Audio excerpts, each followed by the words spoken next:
Hello दोस्तों, नमस्ते। मैं प्रभत सिंह राणावत एक बार फिर ऑनलाइन क्लासेस में आप सबका स्वागत करता हूं। दोस्तों, आज हम झीलों के क्रम को आगे बढ़ाते हुए हम बढ़ रहे हैं। तो सबसे पहली जो दोस्तों मैं झील ले रहा हूं, देखो दोस्तों, परीक्षा की दृष्टि से आज मैं जो 3 झीलें ले रहा हूँ, तीनों की तीनों मोस्ट इम्पोर्टेंट। आपको उनको आखिरी तक देखना है और आखिरी तक एक एक प्रश्नों को समझ, मैं आपको प्रश्नों का महत्व तक समझाता जाऊँगा। दोस्तों, सबसे पहले मैं ले रहा हूँ नक्की झील। नक्की झील दोस्तों, ये राजस्थान के सिरोही जिले में स्थित है। राजस्थान के सिरोही जिले में स्थित है। देखना दोस्तों, मैंने जिस हिसाब से इसका जो मैप बनाया है, आप इसका अंदाज लगा सकते हैं कि इसका वी शेप है और ये ज्वालामुखी द्वारा निर्मित है। और जिसका वी शेप होता है, नीचे से देखना, ज्वालामुखी जिस मुख से निकलती है, धीरे धीरे जो इसका मुख है लावा से वापस ये पैक हो जाता है, बंद हो जाता है और फिर इसके अंदर पानी आ जाता है। तो इस प्रकार की जो झील है, इस प्रकार की जो आकृति बनती है, इसको क्रेटर झील कहते हैं। क्या कहते हैं दोस्तों? क्रेटर झील। अगर मैंने आपको पुष्कर झील पढ़ाते समय इसमें क्या पढ़ा था, इसका जो मुख है वो छोड़ा हो जाता है ज्वालामुखी से, तो उसको कहते हैं कल्डेरा झील। और ये झील है दोस्तों क्रेटर झील। दूसरी सबसे बड़ी बात बता दो आपको कि ये राजस्थान की सबसे ऊंचाई पर स्थित है। सबसे ऊंचाई पर स्थित है। ऊंचाई पर स्थित है। राजस्थान का सबसे जिला, सिरोही जिला राजस्थान के सभी जिलों से 1200 मीटर ऊंचाई पर स्थित है। और अगर हम नक्की झील की बात करें दोस्तों, तो नक्की झील है जो उड़िया के पठार पर स्थित है। और उड़िया का पठार कम से कम जो है वो 1722 मीटर ऊंचा दोस्तों, उस पर ये स्थित है। अगर इससे ऊपर हम यदि बात करें, जो हमारे जो मंदिर है वहाँ पर जो, ठीक है ना, संतों का शिखर भी कहा उस मंदिर को कर्नल टॉड ने, अगर वो यहाँ से इसके ऊंचे है तो वो 1727 हो जाता। लेकिन इस जो मंदिर यहाँ जो इसकी ऊंचाई है वो 1722 हो जाएगी। और राजस्थान का सबसे ऊंचाई पर स्थित है। अगर ये पूछे तो आपको 1200 मीटर पर ऊंचाई। दोस्तों, कुछ किंवदंतियाँ भी है। ऐसा कहा जाता है कि देवताओं ने अपने नाखूनों से इसको खोदा था। देवताओं ने अपने नाखूनों से खोदा था। किसने? देवताओं ने। इसलिए इसको नक्की झील भी कहा जाता है। इससे एक कहानी भी जुड़ी हुई है दोस्तों, रसिया बालम, ठीक है, अर्धकुंवारी, इसे कहानी भी जुड़ी हुई है, तो वो भी समझ लिया। लेकिन आपको इसको क्या मानना, ये क्रेटर झील है, ये राजस्थान की सबसे ऊंचाई पर स्थित है। इस झील के किनारे पर दोस्तों इस तरफ आता है तो एक मंदिर है और उस मंदिर का नाम है रघुनाथ मंदिर। रघुनाथ मंदिर। ओके दोस्तों, ये ध्यान। ये राजस्थान की एकमात्र झील है जो सर्दियों में जम जाती है। सर्दियों में जम जाती है दोस्तों। यहाँ पर बहुत ज़्यादा सर्दी पड़ती है ऊंचाई के कारण। क्योंकि ऊंचे जाते तो 1 डिग्री टेम्परेचर घटता जाता है। तो इस प्रकार ये सर्दियों में जम जाती है। राजस्थान की एकमात्र झील है जो सर्दियों में जम जाती है। इस झील के किनारे पर दोस्तों राजस्थान में सबसे ज़्यादा यदि गरासिया जम जाती है तो वह सिरोही में। और यहाँ पर गरासियों का कुंभ लगता है, जहाँ पर अपनी ये जो अपने जो पूर्व जिनकी मृत्यु हो जाती है उनकी अस्थियां विसर्जन करते हैं। तो गरासियों का मेला भी बढ़ता है। गरासियों का कुंभ, जिसे हम गरासियों का कुंभ भी कहते हैं, और यहाँ पर ये मेला बढ़ता है। और इस झील में अपने जो पूर्वज है या अपने जो जिनकी डेथ हो गई है, उनकी मृत्यु हो गई है, तो उनकी अस्थियां भी विसर्जन करते हैं।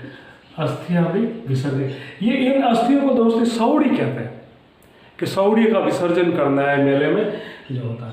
दूसरा दोस्तों मैं यहाँ पर बता दूं कि इस झील के किनारे पर देखना, ये नौकायन के लिए बहुत प्रसिद्ध। राजस्थान की 4-5 झीलें जो नौकायन के प्रसिद्ध, जैसे उदयपुर की फतेह सागर है, ये है, तो ये नौकायन के लिए भी प्रसिद्ध है दोस्तों। याद रखना, नौकायन झील, नौकाएं चलती है इसमें पर्यटन के निकाल। और इसीलिए माउंट आबू में सबसे ज़्यादा पर्यटन आते हैं दोस्तों। देशी पर्यटन का सबसे ज़्यादा ठहराव भी होता है, यहाँ पर भी होता है, होटलें भी है यहाँ पर। दूसरी, यहाँ पर 3 से 4 रॉक है दोस्तों। देखना, एक टॉड रॉक, ये जो टॉड रॉक है दोस्तों, यहाँ इसकी आकृति मेंढक के समान है, इसीलिए इसको क्या कहा जाता है? मेंढक। एक है नंदी रॉक।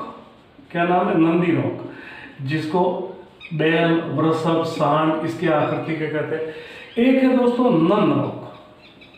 None rock. ये जो नंद रॉक है एक ऐसा जैसे एक महिला कोई घूंघट निकाले हुए है तो उसको कहा गया इन्होंने नंद रॉक। और एक है दोस्तों पैराट रॉक, पैराट रॉक यानी तोते की आकृति के कारण है इसलिए इसको पैराट रॉक भी कहा था। तो देखो टॉड रॉक काफी प्रसिद्ध है, मेंढक की आकृति है। नंदी रॉक बैल या वृषभ या सांड की आकृति है।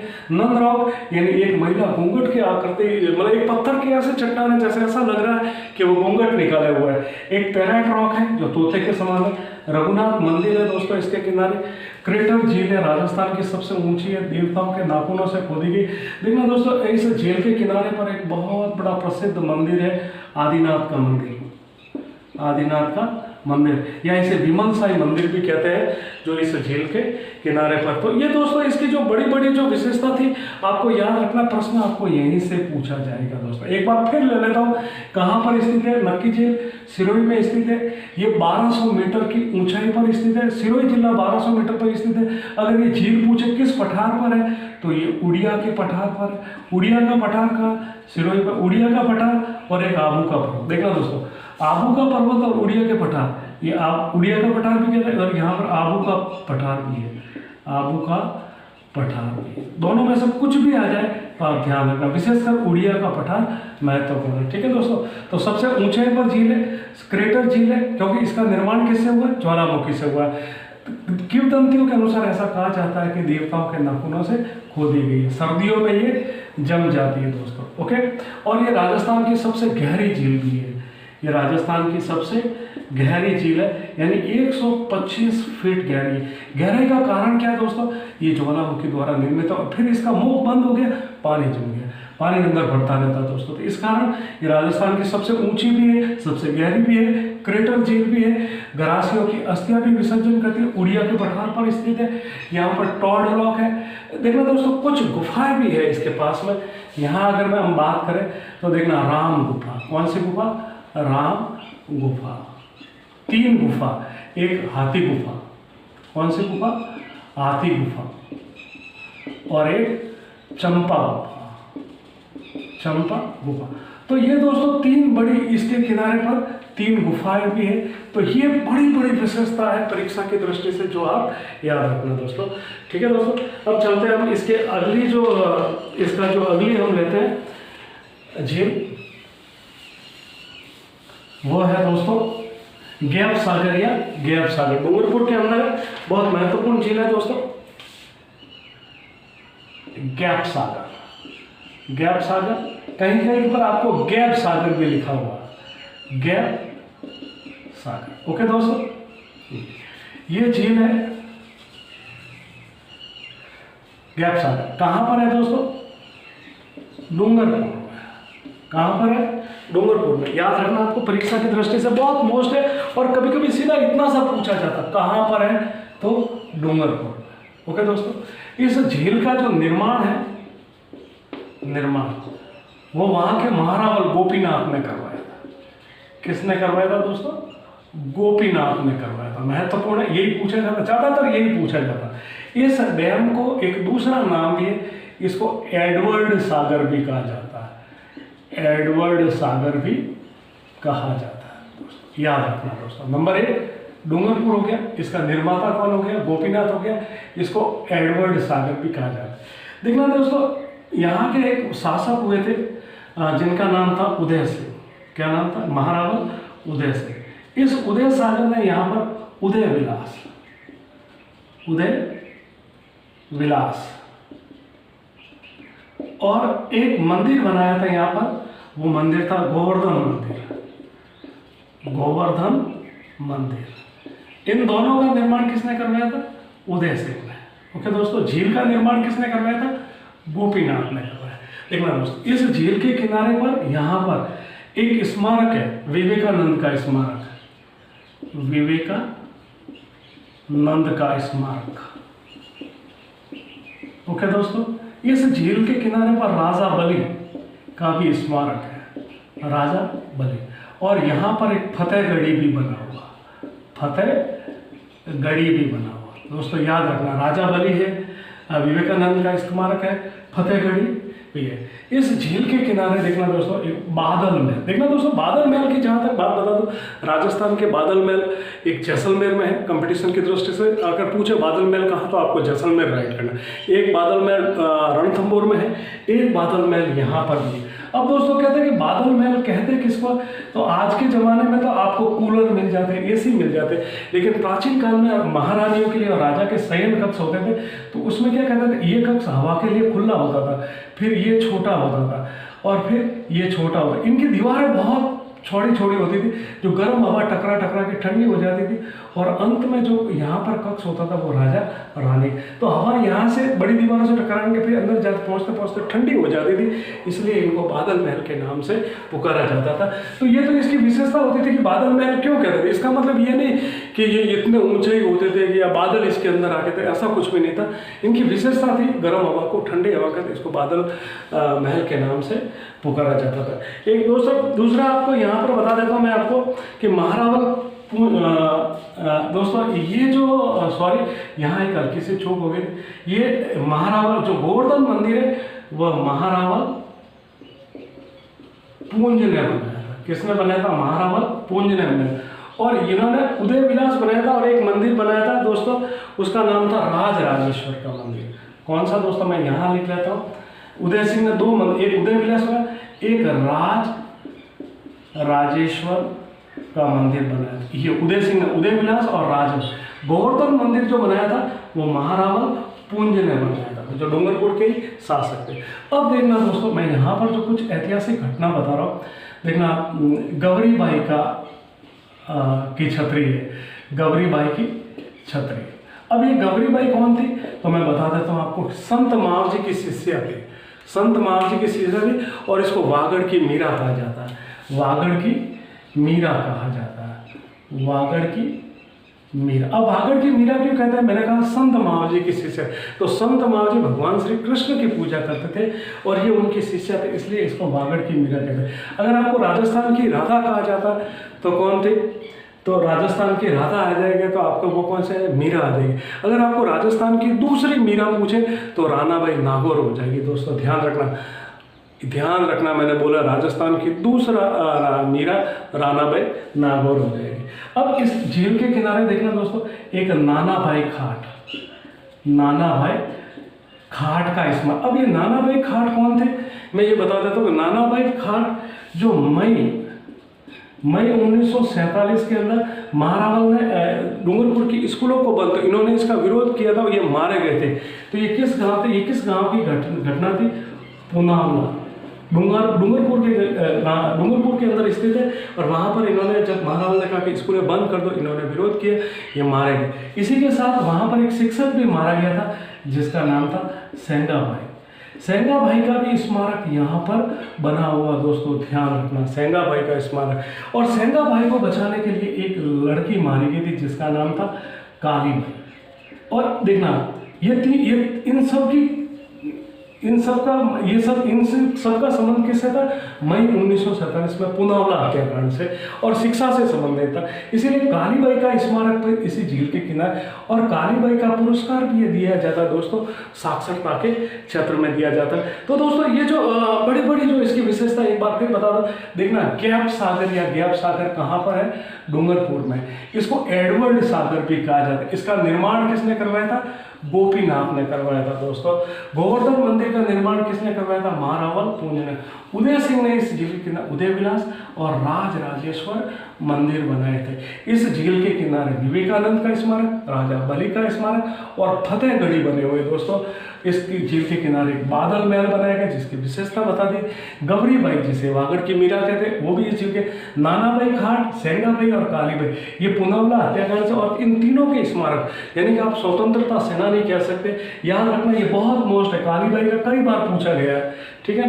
सेंगाबाई का कई, इस सेंगाबाई को गाड़ी के पीछे खसीट के ले जा रहे थे, तो कालीबाई ने अपनी जो चारा काटने की जो दातुली होती है उससे इसको काट लिया और बाद में इसको भी गोली मारकर हत्या कर दी। तो ये थी दोस्तों गैप सागर और इनसे बड़ी बड़ी विशेषता।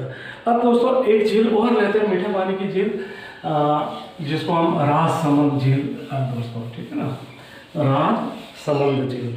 देखना समंद झील।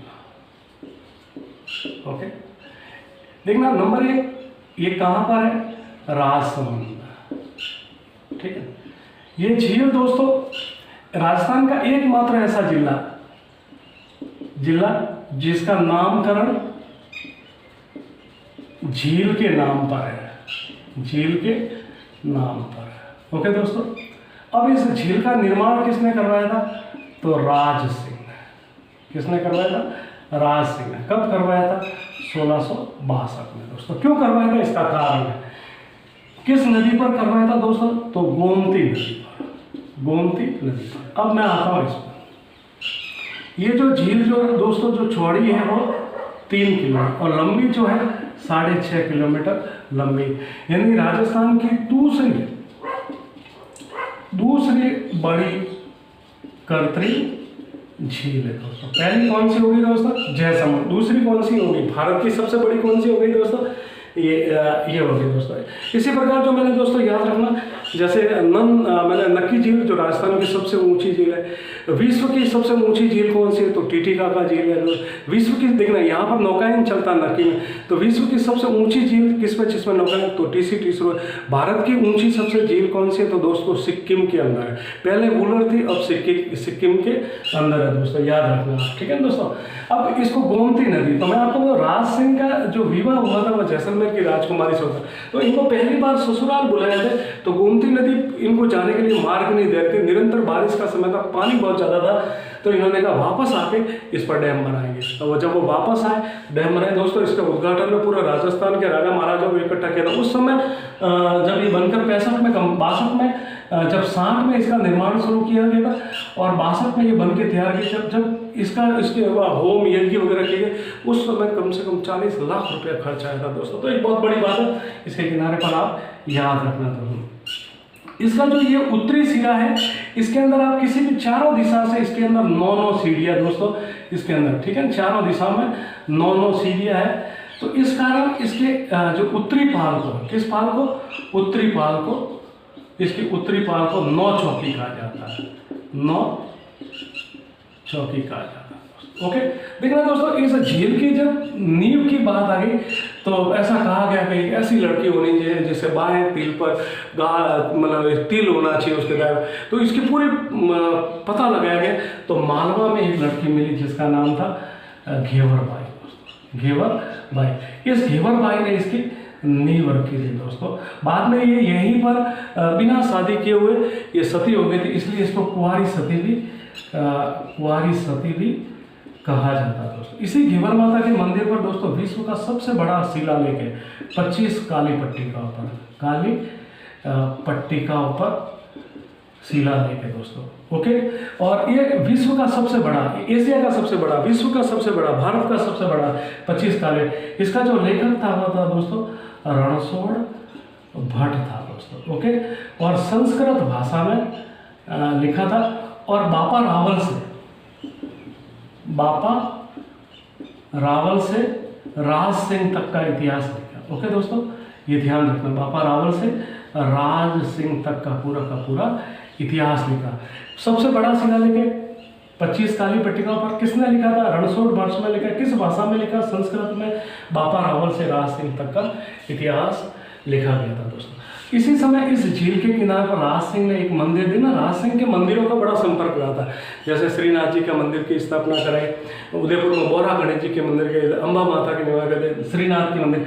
यहाँ पर इन्होंने एक द्वारकाधीश का मंदिर बनाया था। किस मंदिर बनाया दोस्तों? द्वारकाधीश का मंदिर बनाया, जो अन्नकूट महोत्सव के लिए प्रसिद्ध है। अन्नकूट महोत्सव के लिए प्रसिद्ध है दोस्तों। अन्नकूट महोत्सव का श्रीनाथ में भी होता है, बिलों द्वारा वहाँ चावल का वितरण किया जाता है दोस्तों। तो ये राजसमंद झील जो दोस्तों, इसकी जो बड़ी बड़ी विशेषता है, आप इस पर ध्यान रखना और देखना दोस्तों। धार्मिक दृष्टि से राज्य सरकार ने इसको पवित्र झील घोषित करा। किस दृष्टि से? धार्मिक दृष्टि से राज्य सरकार द्वारा पवित्र, जैसे हमारे पुष्कर पवित्र है, इस पर नक्की पवित्र है, इस प्रकार इसको भी राज्य सरकार द्वारा पवित्र झील घोषित किया गया। ये जो शिलालेख है दोस्तों, ये 1676 में लिखा गया था। झील का निर्माण कब किया गया? 1662। किसके द्वारा किया गया? तो राज सिंह द्वारा। इसका निर्माता कौन था? राज सिंह रिवर। एकमात्र झील जो किसी जिले के मतलब एकमात्र झील जिसके नाम पर कोई जिला स्थापित है तो वह राजसमंद है। किस नदी को रोक के बनाया था? तो गोमती नदी को रोके। इसके उत्तरी पाल को हम क्या कहते हैं दोस्तों? नौछाती पाल। नौछा इसका एक इतिहास भी बता देता हूँ दोस्तों कि जब अमर सिंह और जहांगीर के बीच में 5 फरवरी 1615 को जब पहली मुगल मेवाड़ संधि हुई तो राज सिंह ने उसी समय संधि पर हस्ताक्षर करने के बाद अपने पुत्र करण सिंह के पक्ष में राजगद्दी अपने जीवन काल में छोड़ दी और इस झील के किनारे पर आकर एक झोपड़ी में रहते हैं और बाद में इसी जगह पर इन्होंने अपना यहाँ से फिर वो उदयपुर में आयड़ नदी के किनारे चले गए थे, वहाँ पर अपना त्याग कर दिया, लेकिन दोबारा कभी भी राजमहलों में नहीं गए। तो दोस्तों ये भी इसकी एक पूरी इसकी एक अच्छी ऐसी ऐतिहासिक बातें हैं जिन पर आप ध्यान रखना दोस्तों। ओके, और दूसरी चीज़ एक बता दो कि राजसमंद झील की बात आती है तो एक झील और याद रखना दोस्तों, नंदसमंद झील। नंद समंद झील, ये झील बनास नदी के किनारे पर है, बनास नदी के किनारे पर है जिसको, और यहाँ से राजसमंद को पेयजल, इसलिए राजसमंद की जीवन रेखा भी कहा जाता है दोस्तों। तो ये थी दोस्तों आज अपनी 3 बड़ी झीलें जिनसे बहुत अच्छे प्रश्न आते हैं। ध्यान रखना आपको दोस्तों, मेरा एक आपसे हार्टिएस्ट निवेदन है कि आप अपने दोस्तों के पास मेरा वीडियो फैलाएं और आप अपने दोस्तों से ज़्यादा कहें कि चैनल को सब्सक्राइब करवाएं दोस्तों। नमस्ते।